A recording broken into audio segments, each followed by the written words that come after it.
To say good evening. I'm Corey McCray, Senator for the 45th Legislative District, and I have the proud honor of being the chair for the Baltimore City Senate delegation. Just want to say thank you for joining us tonight for the delegation's weekly grassroots briefing. Before we get started, I would like to take the time out to recognize my colleagues who are currently here with us. I'm going to start in numerical order with our legislative districts, starting with Senator Joe Carter, who will be tonight's moderator, District 41. We are also joined by Senator Mary Washington, District 43. We are joined by Senator Charles Sidnor, District 44, and we will momentarily be joined by Senator Antonio Hayes and Senator Bill Ferguson.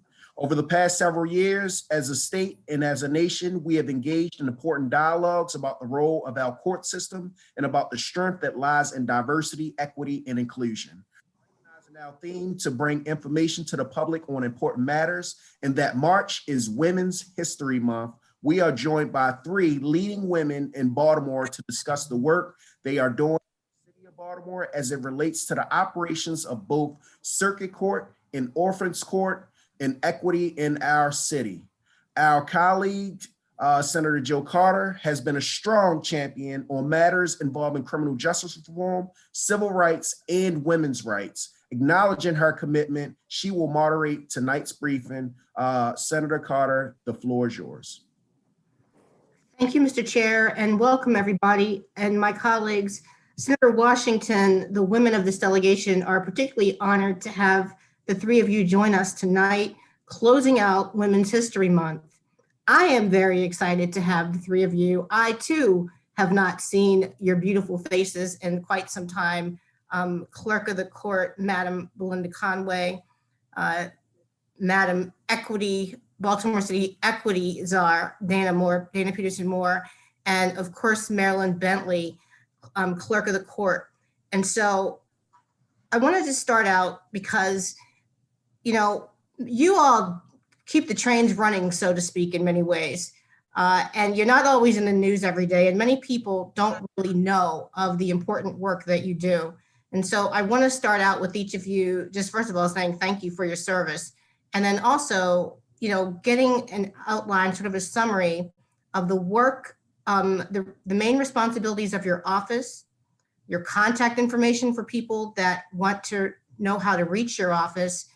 And also, as we come out of this pandemic in particular, this question is really to Madam Bentley and Belinda Conway. As we come out of this pandemic and the courts are reopening, I know that you in particular, Ms. Bentley, are going to have your work cut out for you with the phase 4 that we're in now with the courts, and that the full jury trials being reinstated. I think it's April the 26th or 29th. And so the pandemic has caused many functions of the court system to come to a standstill, but not your work and not your work, Ms. Conway. So can you just briefly, first of all, I got to backtrack. Brief introduction. So Ms. Bentley, in many ways, you are, I would call, a sleeping giant. First becoming the clerk of the court in 2016, and then weathering a highly competitive election in 2018, where we saw lots of signs and literature from many people, but not so much you in the street. You kind of sat there doing the work and didn't worry about and let things take care of themselves. So congratulations on that.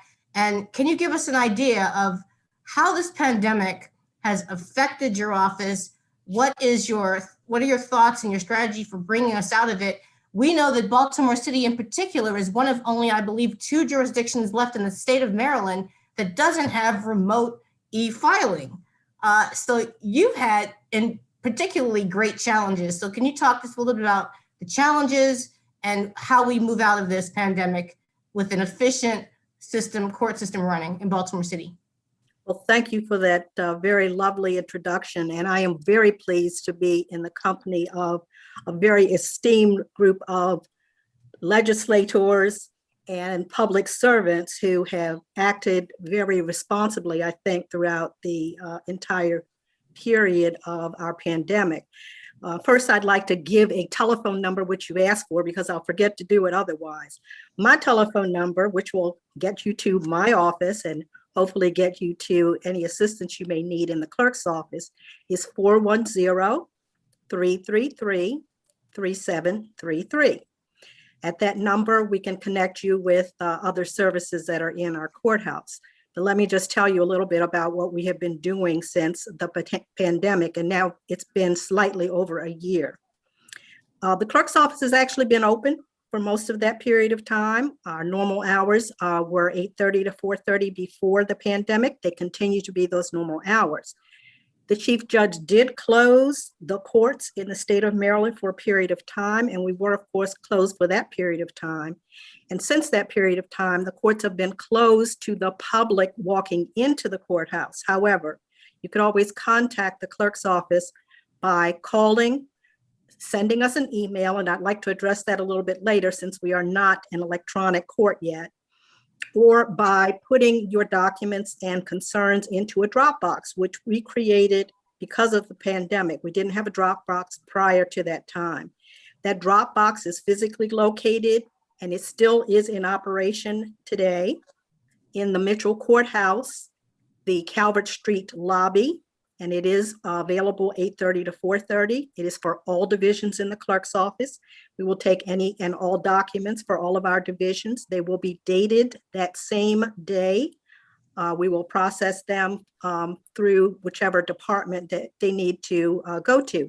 If by chance you happen to drop something into the Dropbox that does not belong to us, and occasionally we get things for our Register of Wills, Ms. Conway, we do make sure that they get to the proper address in our courthouse if that's possible.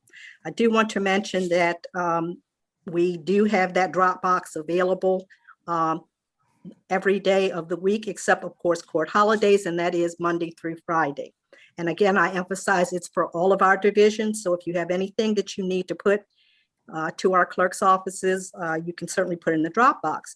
But we reopened to the public, that is the courthouse reopened to the public on March 15th. That means that you can physically walk to any of my offices. We are open as we were open to the public. A little bit of change that you will see there is that there's plexiglass now in places to provide protection for the staff as well as for the public. And we also require that you wear a mask and that you are socially distanced the entire time that you are in the courthouse. So you can physically come to the courthouse for any of the services that are offered in my office. One of the mentioning factors there is we're coming into licensing season.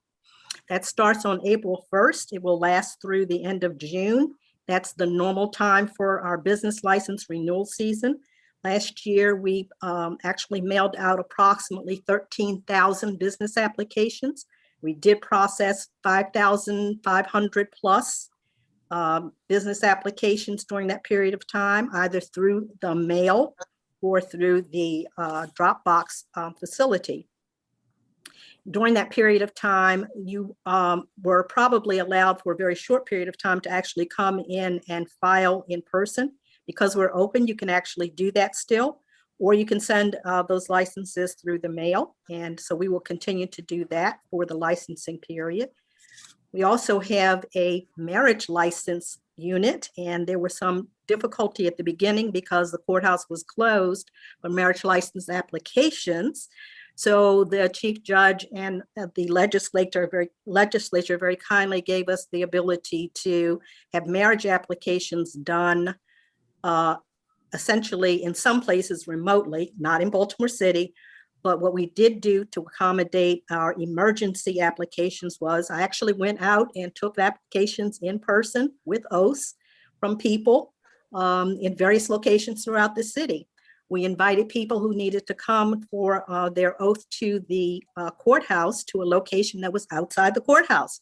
And we did those oaths there. So in addition to the other oaths that we give, for example, to notaries, we did make it possible for people who were in various commissions, et cetera, to get their commission oath by my going out and giving it to them in various locations throughout the city, or them actually coming to the courthouse. The courthouse is now open, so those oaths can be given inside the courthouse, and you can make your marriage license application in the courthouse in person. If you prefer not to do that, it can be sent to us in the mail, and we do try to make an accommodation to handle that in accordance with the rules put in place because of the pandemic. We have performed marriage ceremonies. We performed them outside on the courthouse steps when we couldn't allow people into the courthouse, but now that we are open, we actually have people coming into the courthouse generally by appointment, because we limit the number of people who can be present. That's in keeping with the health guidelines from the health department. And we have performed over 800 marriages during the COVID period. So I just want you to know that we have not stopped marrying those who want to get married in Baltimore City in our courthouse. In our land records department, we have processed over 89,000 documents during the COVID period. So that's both mail and things that are placed in the Dropbox. That's a great revenue enhancement for the city and for the state. So we hope to continue to be able to process them at that rate.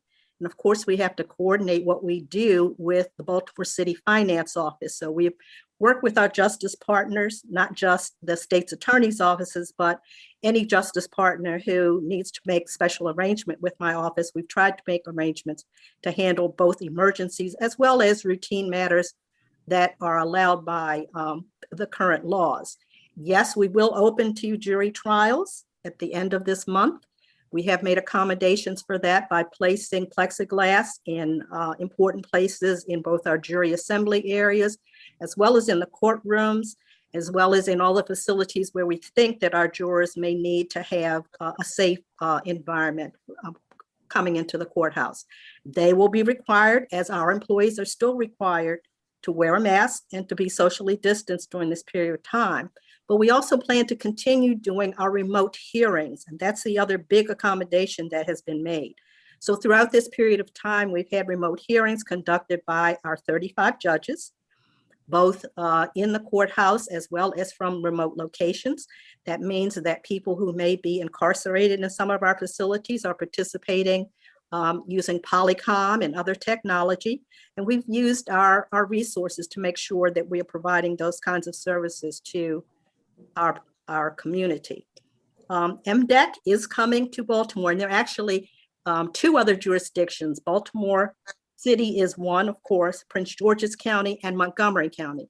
The expectation is that Montgomery County will go live sometime at the end of this year, to be followed very shortly thereafter, we hope, by Prince George's County.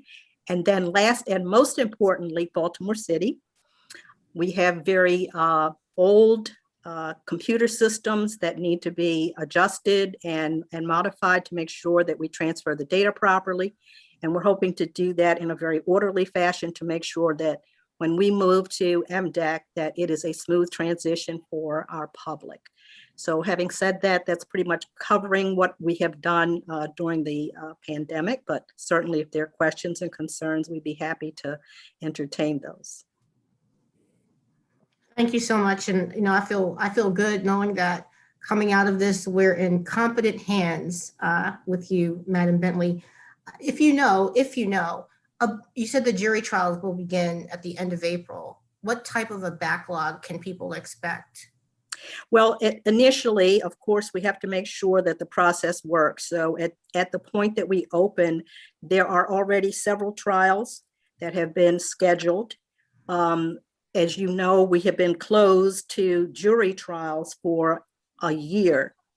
And certainly all of those cases have been reassigned. And I think you know that we have probably the heaviest caseload in the state. We anticipate doing as many of these jury trials as can be reasonably scheduled in the period of time. We will be starting at first with bringing in probably 2 or 3 cases that have been pre-notified, and we've addressed the issues that may be of concern to those participants. And we will add as we are able to add to that number. But the intention is to add to that number so that we will accommodate as many as we can possibly fit comfortably and then safely into the courthouse. But initially there are 2 or 3 cases scheduled, both civil and criminal, starting in April and then continuing through May. And they have already been identified and scheduled. Thank you. And please stay on if you can for committee questions after everyone has spoken. So next I want to bring up you, Madam Register of Wills, Belinda Conway. You too are a history maker in Baltimore. You come from a strong family legacy, your father having been clerk of the court, your mother having been the Register of Wills. And I know I recently received a big pamphlet from your office, sort of almost a magazine, urging me and everyone else in the city to get our wills done and how important this work is. And so can you talk a little bit about your office and how the pandemic has affected you? And, you know, at the end, make your strong pitch for how we have to get these wills if we want to not have our family members, our legatees fighting over everything at the end. And thank you so much. Absolutely. Thank you so much for inviting me. The Register of Wills oversees the administration of decedents' estates. That being said, we are the office that you come to when your loved one passes to take care of the paperwork piece of it so that you can administer the assets in the estate. Because it was a pandemic, our office could not just shut down. We have been accessible to the public through the entire time. I was fortunate that we were able to transition to cell phones initially, and now people have phones and equipment at home so that they can look up anything that needs to be looked up. They can assist the public when they call in. We ask everyone to call 410-752-5131. We will help you and we will get it taken care of over the phone. We do need some original documents, like the death certificate has to be an original document. So we have drop boxes in the lobby of the courthouse where people can drop the information off. And if they call ahead of time, someone can come out to meet them to gather the documents if they prefer. We are seeing people by appointment only. And that's very important. If people call, most things we can take care of it over the phone and through the mail. We do see people if they have an emergency, they call, they let us know, because sometimes things happen and people need information right away. So we are accessible to the public. We encourage them to to call so that we can make sure that they're taken care of and they get the documents that they need. Since I've been in office, I've encouraged everyone to please get your affairs in order. This pandemic, it should be clear to everyone that they should try to take care of their business. I tell people, you know the characters in your family, we don't. So, you know, we all have families. We have people who are very responsible that make sure that things get taken care of. And then we have some that maybe aren't too responsible. Normally, under normal circumstances, when someone passes, the irresponsible one makes it to our office first. And then days later, the siblings come and say, no, they should not be in charge of the bank account or the assets or anything else. You know these things, we don't. So we ask you to please, please, please write your will. No one wants to think about dying. So we offer a special in the office. You can register your will for safekeeping. It's $5. If you live forever, we'll keep it forever.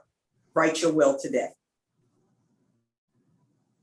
Thank you so much for that. You know, I got to tell you, I'm guilty.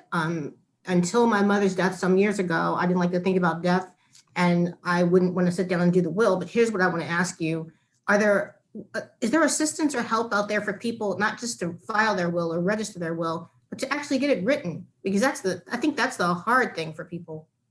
Absolutely. If you call the office, we have a list of resources. There's the Volunteer Lawyers Association, State of Maryland Volunteer Lawyers Association. There are other agencies that will write it for free. A lot of them will write it for free.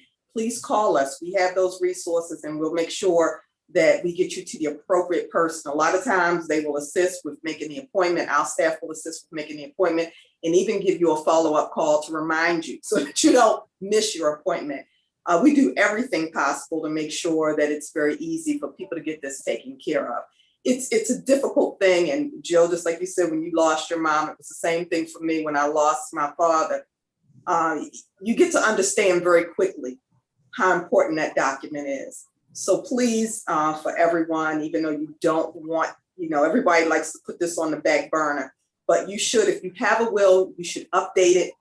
You know, if it hasn't been updated in 20 years, perhaps your personal representative has changed, or, you know, some of the people that you want to inherit your assets have changed. And we also remind people, we have a lot of people that say, I don't really have anything, Belinda, I don't have that much. And I tell them, you know, I promise you, if something happens to you, someone's coming for your grandmother's pearls.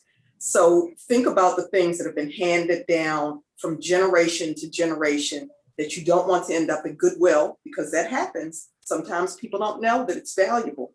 And so you need to put those things in writing. So please, please, please write your will today. Thank you.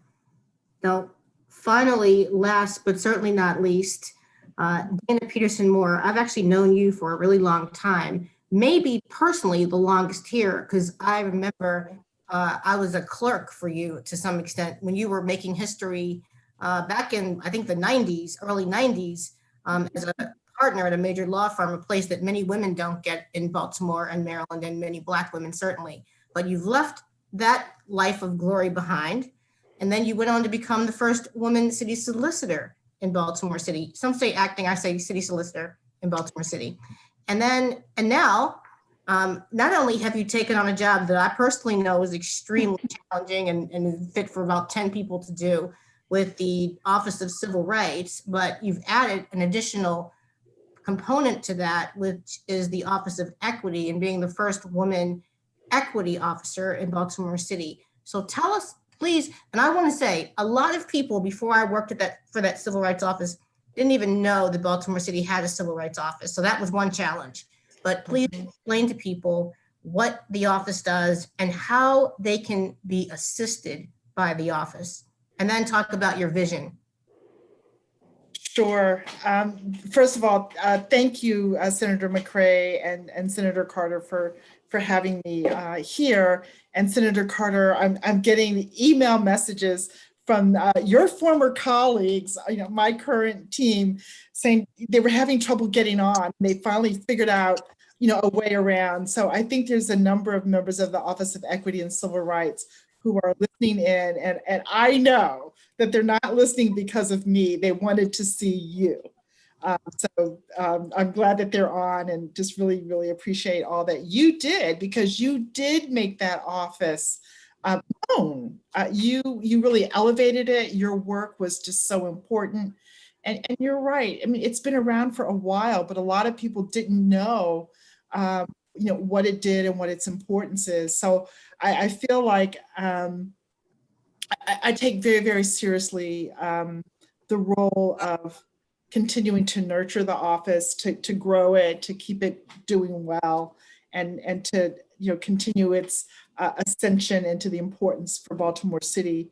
So what does it do? There are 5 different divisions. We've been talking a lot about equity. That is really the mandate of Mayor Scott. And so when people think about it now, the first thing they think about is equity. And we'll put that to the side for just a minute, and then I'll come back to it. But the work that's been going on for years, there's the Disabilities Commission, which really has done great work in educating Baltimore agencies and boards and commissions about the disabilities laws.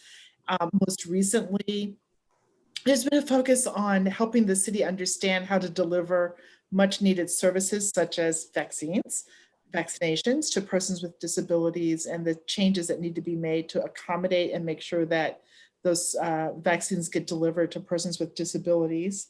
There's a Civilian Review Board, which during my time with the law department made a lot of news because of, you know, a lot of the controversy and tension around that work, which really focuses on making sure that members of the police department do right.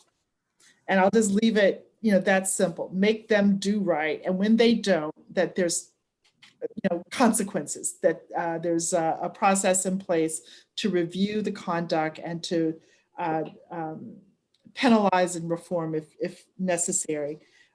There's a team inside of the Office of Equity and Civil Rights that does investigation, but there's also the Civilian Review Board itself, which does a lot of the work.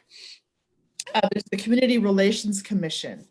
They are really there to hear complaints from, the community about all forms of discrimination. There's investigations that flow from that work as well. The Wage Commission, which hears complaints about unfair labor practices, not paying wages consistent with Baltimore City laws. And that group has its own set of investigators as well.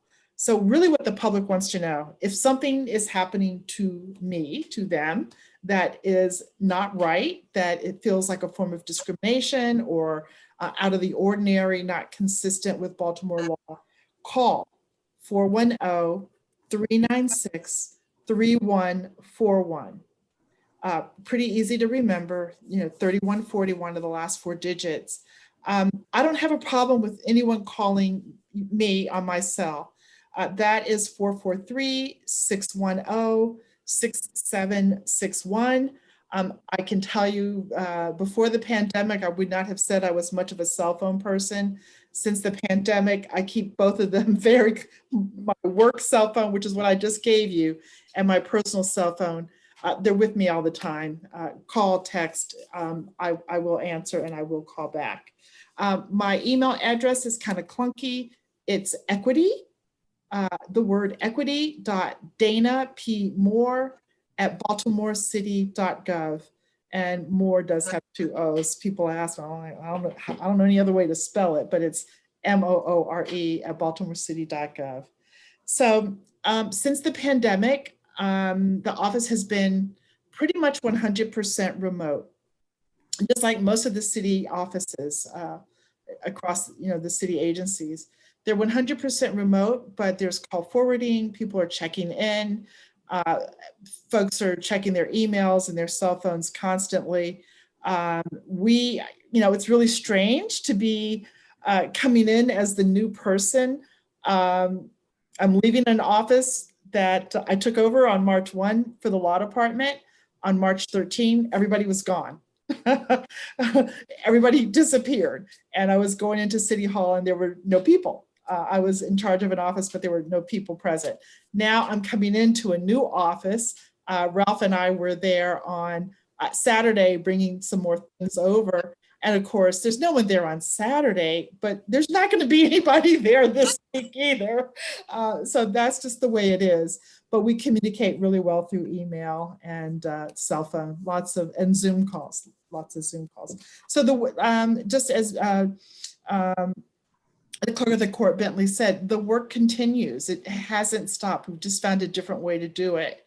And if I dare say, in some ways, a better way. We're all able to be connected and to see each other and have closer communications because of Zoom and Teams and these electronic means of meeting. So my vision, equity, I forgot about equity. Right, so Mayor Scott asked me to serve as the head of the office and to become a member of his cabinet by becoming the city's chief equity officer. And the city has never had that position. So I'll be making it real and trying to make it in consistent with the mayor's vision. And what's his vision? It's really simple. It's making sure that the equity laws that have been passed in the city are followed by all of the city's agencies, boards, and commissions. It sounds simple, but it's kind of hard because there's so many boards and the law is very, very specific. There's a real need to address some of our artifacts of racism. Baltimore City is the birthplace of redlining. We know that. It has consequences. It has impacts that persist to this day. We need to do more to create more opportunity for our brothers and sisters of color. We need to do more to make it easier to get a job with the city of Baltimore. We need to eliminate the false barriers to hiring. There's a number of jobs that Baltimore advertises and says that we say that you got to have a driver's license. to do the job, but there is nothing about the job that requires driving. So why do we require that? Ask yourself, why is that required? It's really not necessary. We need to eliminate that.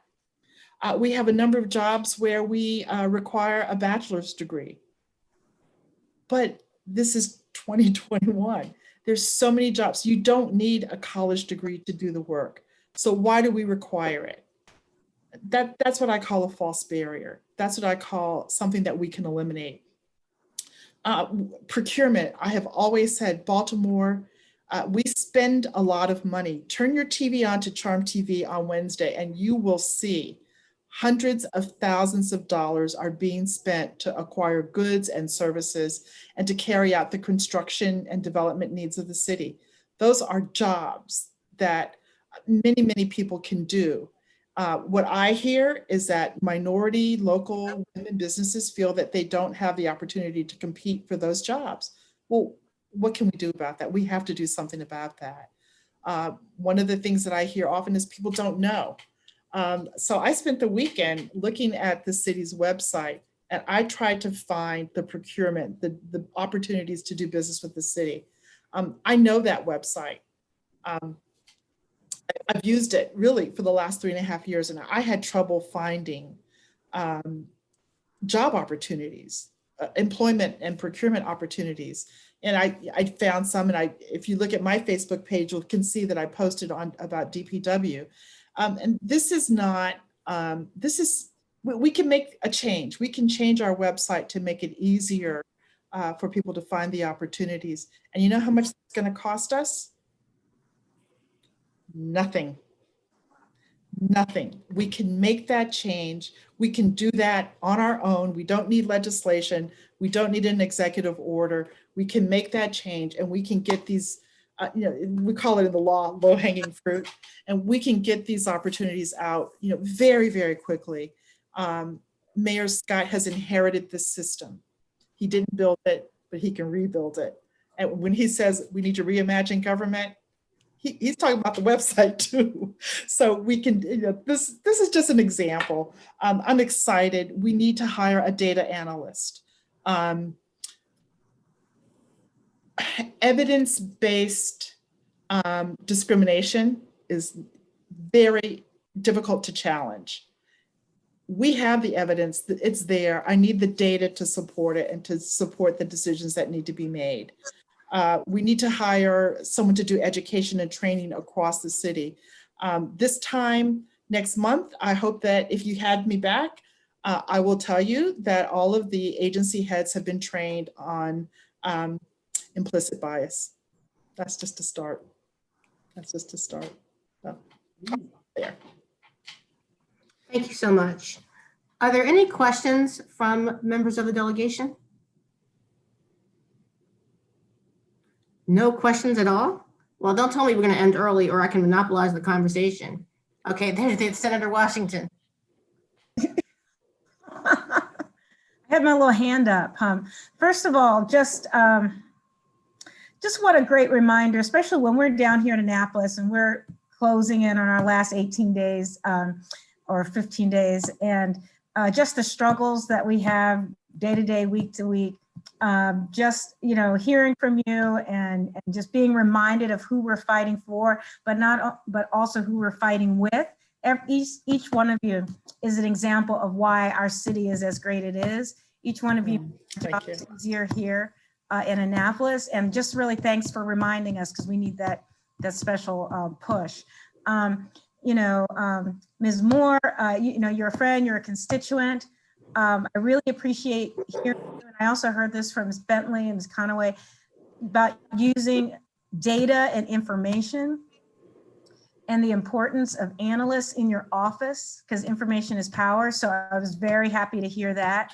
And anything that we can do to support that from a legislative perspective, anything the state needs to do, because again, every single one of the things that you do are directly related to work and laws and charters here in the state of Maryland. So absolutely want to support that. But just thanks for being, sometimes when people say I'm a role model, it makes me feel my age or whatever, but just not so much in age, but each one of you is a role model for me and so many other, not women, but just those of us from Baltimore City, about what excellence looks like, about what hard work looks like, about, you know, when you get knocked down, getting right back up.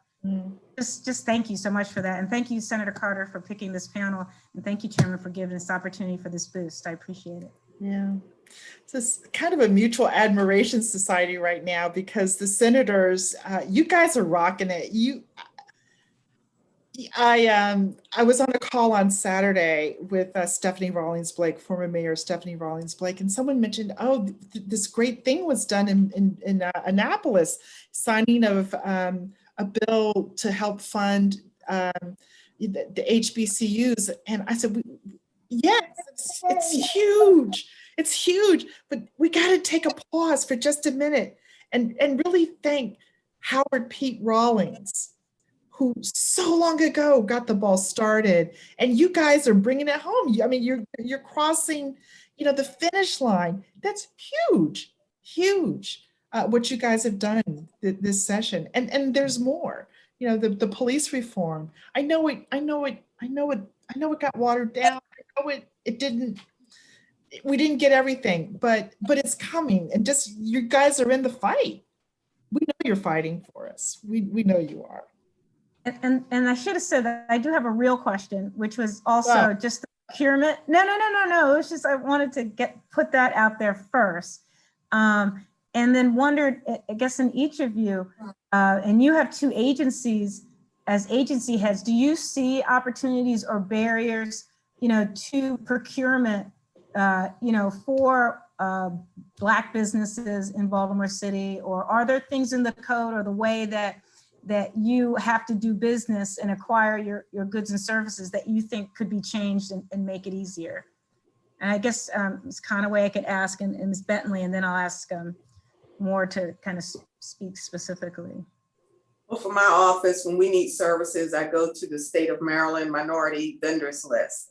I've found that a wonderful resource, and I've found some really, really good businesses, great businesses. I can just share with you, we were doing some upgrades in the office, painting, removing carpet, and things like that, removing cubicles, and the carpet was horrible. And it was a Saturday when they removed them. And I thought, oh my God, I cannot have people come in here with the office looking like this. And I went on the minority vendors list and found a wonderful company that came in and cleaned. They came in on a Sunday and cleaned carpet so that things would be appropriate for the public. I think that there has to be a willingness for people to utilize those businesses and give them an opportunity. There are a lot of great minority-owned businesses out there. We just have to reach out to them. Thanks. Ms. Bentley, in your shop, what are some of the issues? Well, generally, we go to our administrative office of the courts for procurement issues, but I can say when we're doing things, as Ms. Conaway does, that are local in nature, we certainly reach out to our minority business community, and we have a very strong attachment, and I'm going to say it that way, to people who do things such as change our locks on the doors and make it possible for minority and women businesses to participate in our procurement activities. And to the extent possible, I know that the AOC requires that a certain percentage of our contracts have to be minority-based, minority companies that are supporting that. But certainly my first choice when we're getting vendors to come into the city is to ask for city vendors and to ask for minority vendors in particular to participate in our contract bidding process. And that's a frequent and generally lucrative business, I think, for our contractors, but also for us, because it builds a nice relationship with our business community. Yes. And Ms. Moore, you know that year after year, the state doesn't meet its goals, and also the city is not, you know, where it should be. Or have you already identified some, you know, look with the equity lens, some low-hanging fruit when it comes to increasing Black business participation and women participation in these city contracts? So this is related. What I hear most is that minority and women-owned businesses have trouble getting paid. So they get the business, they get the opportunity, and then the process of actually getting paid is long, drawn out, and clunky. And that, you know, I've asked people to call me and let me know if they have issues getting paid, and I will take up their charge. And you know, I did that today. I will continue to do that. But that's downstream. But that's the easiest one to fix, because by and large, those folks are working under a contract.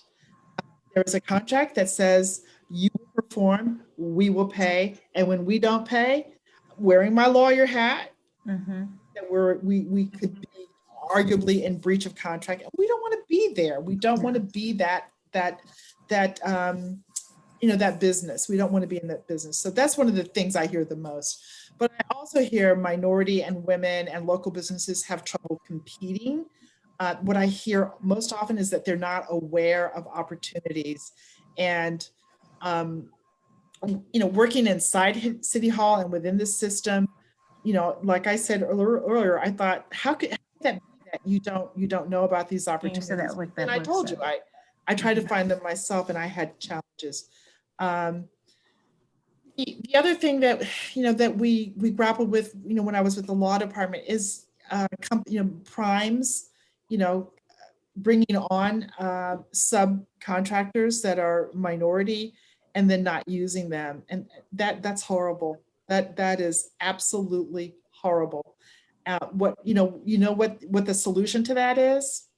Grow those subs and make them primes. Do what we can to support those businesses, to help them grow, and, you know, give them the small opportunities and make sure that they're getting utilized and help them grow. And I don't know that I know that I've never asked the question, how many minority-owned prime contractors are there? I'm curious to know what that answer is, and I have a feeling I'll be disappointed by the number, but, you know, hopefully in the next year or 2 years. Thank you. Sure. Chair. Thank you. Longer conversation for another time. We could go on about that. It's been a problem for too long, and it really needs a major overhaul. Senator Craig, you had your hand up for a long time. Thank you, Senator Carter. My question was, first, just to reiterate what Senator Washer said, thank you all for your leadership and just leading for the city. Dana, the question is directed towards you, Madam Director. You talked about the barriers in reference to employment. So you talked about some of the licensing, you talked about some of the bachelor's degree. What time frame, like what type of turnaround time do you all think that you need from an implementation standpoint? Do you see this as like a 90-day, 120 days, 6 month, where we'll see some, I don't want to say real change, but some difference in some of the things that you brought up, because they do resonate and they do matter. Absolutely. So Mayor Scott has made it very clear that he wants us looking at those pre-employment requirements right now. We had one meeting a week and a half ago. We have another one. It's either this week or next. We've identified some things that that can be changed. I think you're going to see some decisions coming out within the next 60 days. When you write the rules, you can change the rules. These are our rules. These are the city rules, and Mayor Scott has made it very clear he wants these things addressed, you know, right now. And just I forgot to say on procurement, he has directed that there be a complete overhaul of the city's procurement process, and has hired an outside contractor to help with that. That's going to take some time, but you know, there's some things that we can change right now that are within our power. But on pre-employment, look, I would say 60 days. Okay, thank you. Yes, you're welcome. You're welcome. Are there any other questions? I'd love to go on with this conversation all night, but we have floor session at 7 o'clock. And so Do you? I would offer if anyone has any final comments that you'd like to make. I would just like, if I could briefly thank the staff. I want the citizens of Baltimore to know that the staff has been dedicated to making sure that things are taken care of. They go above and beyond. And I just want to acknowledge that it's been a little bit of a rough patch, but we were able to, convert over to this new way of doing business and make sure that people were taken care of. And just a reminder for people to please call 410-752-5131. We will make sure that you're taken care of. Thank you. Thank you. Anything else? Well, I'd just like to thank everyone for entertaining all of us this evening with very vital information, I think, to all of us to keep us informed. And this has been a genuinely enlightening conversation. And I want to thank my staff as well for all of the things that they have done for me and for our community throughout this pandemic. Civil rights czar? Someone, a friend has referred to me as the chief of fairness, and my husband started that, and I think that kind of fits. So, Czar, I'll take that too.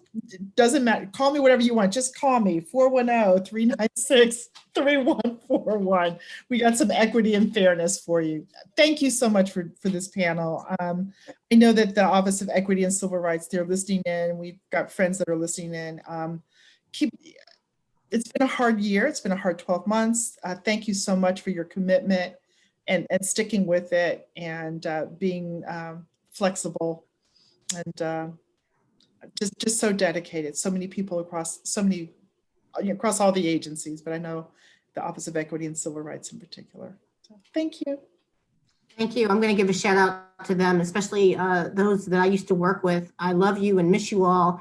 You are all essential workers. All of your staffs are our essential workers, and we're all very grateful for them and for you. So with that, thank you and good evening. Thank you. Thank you. Good night. Have a good evening.